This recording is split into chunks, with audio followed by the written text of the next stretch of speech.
పిల్లలకు విద్యాబుద్ధులు నేర్పి వారి భవిష్యత్తును చెక్కదిద్దాల్సిన బాధ్యత ఉపాధ్యాయులపై ఉంటుంది. అందుకే తల్లి తండ్రి తర్వాత గురువునే పూజించాలని పెద్దలు చెబుతూ ఉంటారు. అయితే ప్రస్తుతం అలాంటి పరిస్థితులు కనిపించడం లేదు. కొందరు టీచర్లు తమ ఇష్టారీతిన ప్రవర్తిస్తూ ఉపాధ్యాయ వృత్తికి కళంకం తీసుకొస్తున్నారు. తాజాగా సోషల్ మీడియా వేదికగా మరో టీచర్ నిర్వాకం బయటపడింది. పిల్లలకు పాఠాలు చెప్పాల్సిన ఓ పంతులమ్మ క్లాస్ రూంలోనే హాయిగా గుర్రు పెట్టి నిద్రపోతుంది. ఉత్తరప్రదేశ్లోని అలీగఢ్లోని గోకుల్పురా గ్రామంలోని ప్రాథమిక పాఠశాలలో ఈ ఘటన జరిగింది. స్కూల్ టైంలో క్లాసులు చెప్పాల్సిన టీచర్ హాయిగా నిద్రపోతోంది. పిల్లలు ఆమె చుట్టూ కూర్చుని బుక్స్ అట్టలతో గాలి విసురుతున్నారు. ఆమె నిర్వాకాన్ని స్థానికులు ఎవరో వీడియో తీసి సోషల్ మీడియాలో పోస్ట్ చేశారు. ఆ వీడియో కాస్త సోషల్ మీడియాలో వైరల్గా మారింది.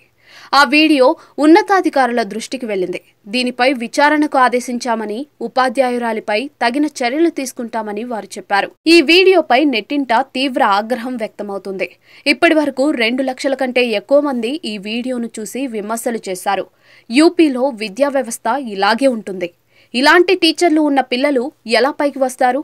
ఆ టీచర్పై చర్యలు తీసుకోవాలి అంటూ నెటిజన్లు కామెంట్లు చేశారు.